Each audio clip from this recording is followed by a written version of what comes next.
You know, I got to tell you not to change the subject, but I'm going to change the subject. Not to change the subject, but I will. Yeah, I'll do it anyway. Screw everyone. All of your arguments aren't making sense today. Nothing. Ooh, it's hot in here, isn't it?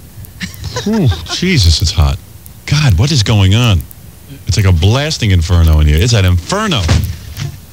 Maybe you're in hell. Maybe I am.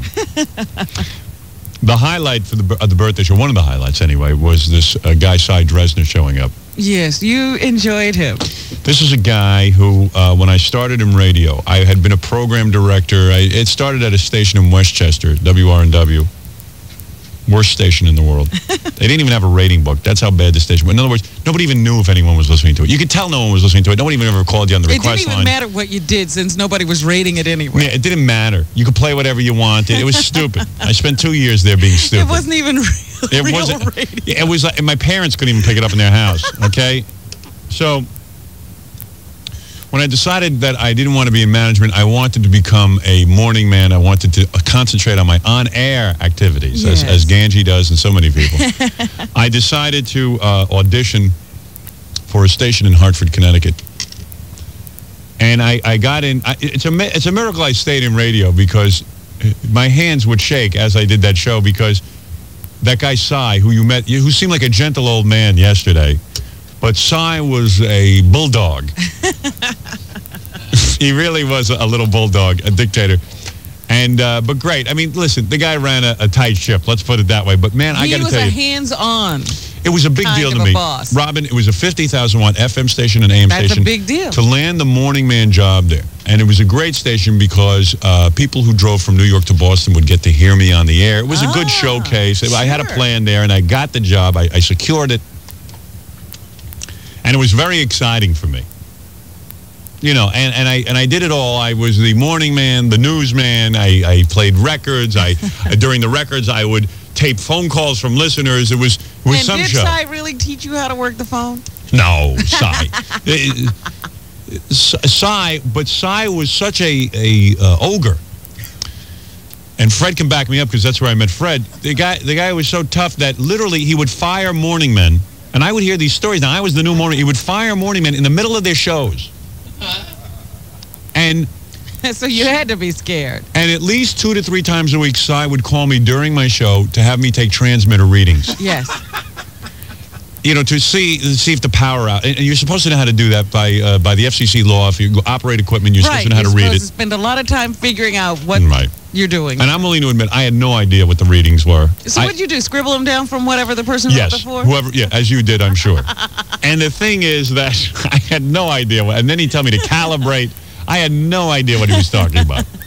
And every time that what was that, Fred? Put on a mono record. Yeah, put on a... In the middle of my show... Now, you got to understand something. I'm pulling the records. You know what it is to do a radio show.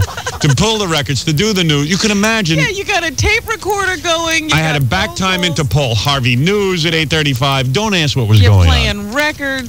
Cards, commercials, everything. You got to have that weather forecast. He would call up in the middle, and plus I'm trying to be funny. And take phone calls. And this guy calls up and says, listen, I'm doing calibration tests, Howard. Put on a mono record next. And I'm like, what record? I don't even know what to do. What mono record? I'm busy. I can't even find a mono record, Sy. Everything's stereo since 1957. Right.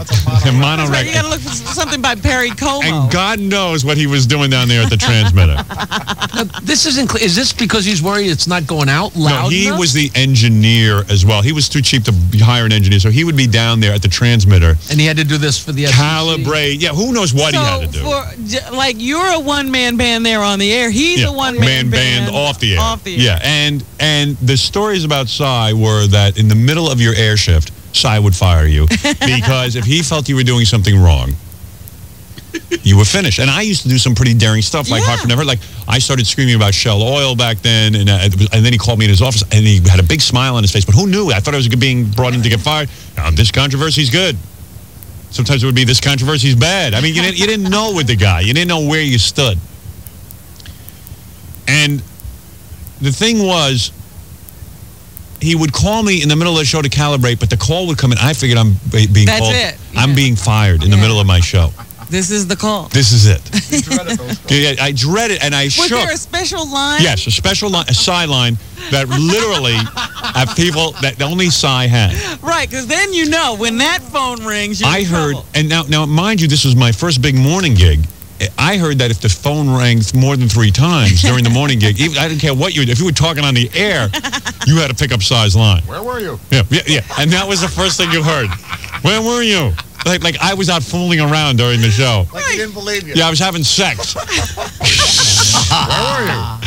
It was unbelievable. And I mean, it was a torturous morning gig because you had to do, Robin, I can't explain it to you. It's hard enough. I can imagine. It's hard enough to just pull the records out. Nowadays, you had a guy pulling your records for you. Sure. You had to pull the records out of the People got wall. cushy jobs in radio now. And why do I love Fred, who would do a 6-hour overnight shift, would sometimes hang around the first. I'd say, Fred, help me out. Just pull some records for me. I'd pull I got your whole- like- He would help me. He'd pull my whole first hour. And I mean, a that was blessing. the nicest thing anybody had ever done for me. That's why Fred's still here. Yeah, I will You're never- still paying him back for that little favor. Fred hasn't written anything since that day, and I still keep him here because of that one favor. It's more than anybody would have done. You know, Jackie would have been, hey, I worked all night. What does he want from me? Hey, do your own job. Hey, you I ain't got anybody don't you? Hey, pulling my records. you're getting paid $250 a week. Pull your own damn records. pull your records. All right, I so don't anyway. want this friggin' night shift. You're the morning man. Yeah. Hey, make me the morning man. Anyway, so I can pull records. all I know is she always has to get in there. She can't stop. Right. I can So- pull records. Yeah, I can do that. I can do the morning show too. Yeah, if you pay me. But I'm worse. All right. Anyway, I got to tell you something. So you would be sitting there shaking when this guy Sy, and you saw Sy yesterday. He's a little tiny guy. You can't He imagine. looks like an overbearing guy. You could get the sense that he was an overbearing guy. Howard, where were you? So, and I don't even think he knew my name. You know. Yes, that's right. Right. That's right. And he'd always go, that's right, that's right. Yeah, that's good. And he would test you, too. So here I'm in the middle of the show. Are you sure? Yeah, right. I'm pulling the records. And I'm doing all of these things. And I can't take the pressure of morning radio. And Hartford is a competitive market. It is not what you think it is. There is a lot of competition. You're trying to make a name for yourself. And in the middle of this, then the meter readings are to be taken. And the meter readings are taken, and then he knew, he could tell. If you were lying? Because he had meter readings in his place. So he'd say, tell me, instead of saying to me, my meter reads 98. It's very hard to read the meters. I can't explain it. You have to be really bright. Yeah. He goes, instead of saying my meter reads, he'd say to me, what does your meter read? I go, well, Sy, what does yours read? And meanwhile, my record's running out. There's like a minute left. I'm sweating bullets because the program director will fire me if the record runs out. I go, Sy, he goes, what is it? So I go, 98. And I'll go, are you sure? Are you sure? Are you sure? And I go, yeah. And meanwhile, I'm reading the previous guy's readings. Okay. And I go, all right. And you knew, you just were nervous. Because you had heard enough stories where Sy fired guys for not knowing how to read the stupid meters. Here I am trying to entertain Hartford on $250 a week, and this guy's You worrying. should have put that on the air. Oh, please. I should have. But then he would have fired you. And it was the most awkward dialing system for the meters, too, because if you hit the wrong number... It was a rotary phone that you had to dial. Oh. Don't ask. Which made it more difficult, because if you hit the wrong number and it was right next to the other one, you would knock the transmitter off the air. Yeah, and you never knew what you were doing. Wow. I mean, there was just way too much power for the morning guy to have. And Sy testing you. In the middle of a shift. Then he says, you have your first phone license? Yeah. Oh, how'd you get that? So it was always like put downs and stuff. And it wasn't bad enough that the program director would constantly call in and go, why are you playing this mono record? So you never knew where you stood. And it was always tough. And Sy was constantly testing you. And to see him sitting there yesterday at the birthday show. Powerless. It was so wonderful. I can't even begin to tell you. That's the best part. He has no power. Because you would shake. I mean, this was the job of my life, the morning man job, If 50,000 you don't make watts. this one work, this could be the linchpin that pulls out your whole career. And Sy had such a vicious reputation that you'd always hear about the previous couple of guys. It's almost like, the guys who died in shark-infested waters, you heard about it, and, and it became a... They crashed and burned. You'd say, you know what Sy once did? There was a guy on. He was the best morning man the station ever had. What was that guy's name? The guy with the curly hair? Yeah, I'm trying to remember, too, but... he was supposedly... He's dead now. He died. Did he? Yeah. Wow. He died years ago, like while we were still there. It was a morning guy. This guy had a reputation. He was the greatest morning guy. the station had so far. So, you know, and they loved him. They didn't want to get rid of him. I replaced him. They didn't want to get rid of him. But anyway, so the story was that Sy fired him during his show. And no one even knows what he did. I think he made fun of the next guy coming on. Yeah, it could have been something, but you know, you didn't know how you were going to grab Sy. Sy might have liked that one day.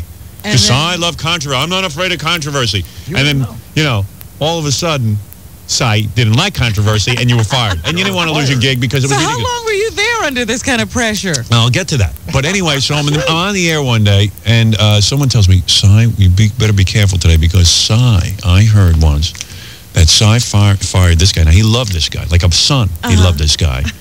And Sy didn't like him. Sy, yeah, of course not. Sy didn't like him making fun. And Sy called up in the middle of the show and fired him. And the guy said, well, there's no one here to take over. And he says, I don't care. Just leave the record on. I'll take over. Sy drove in his car, got from the transmitter, got down. The record was ending, got on the air. And that's why I told you he introduced Mr. Fleetwood Mac. Yeah. You get on and go. Because he had no respect for announcers. He was like, he said, any idiot can do this. So he got on and he went, and this was in the middle of a rating period, crucial rating period. Hartford only got rated once a year. And he gets on, hello, this is Sy Dresner with you. And now Mr. Led Zeppelin and Mr. Fleetwood Mac. And the program director's pulling his hair out because he's trying to get he's trying to get credibility as a rock station. Right. And you got Sy on there like a 90-year-old guy saying Mr. Fleetwood Mac. And Black Dog, you know, in that voice. Mr. Iron Butterfly. Yeah, I mean to hear Sy announce. Supposedly there's a tape that exists somewhere of Sy on the air doing this, and it was unbelievable. And then evidently the program director convinced Sy to hire him back. It was like the Rabbi Dresner hour. So, because Sy still to this day insists that he could do it. And Sy never talked to anyone. It was like a hierarchy there, you know. That's right. Then when I went in to ask Sy for a $25 raise, it was like, what? Well, aren't you supposed to ask Bill this? Bill was the program director. I go, no, Sy, I'm asking you. You're the guy who writes the check. Yeah. Well, I'll think about it. Robin, that is when I got on my knees and I prayed. I swear to God, first time I ever really prayed to Jesus H. Christ in a real way. And I said, you got to get me out of here. You got to get me out of here.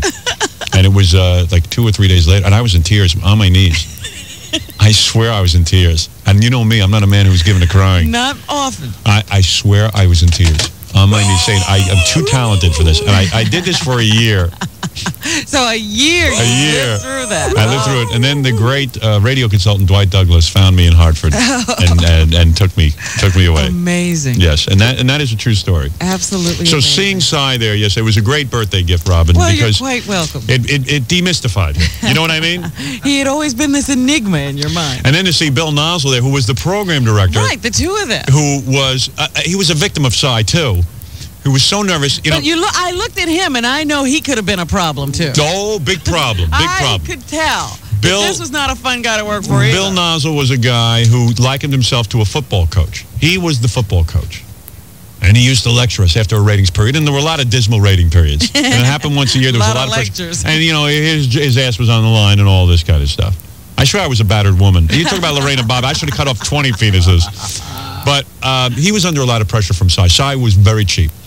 Sy wanted to win in the ratings. Didn't want to put any money in TV commercials, anything. I mean, Sy was cheap. and Bill, God bless him, was in charge, and it was his ass on the line too.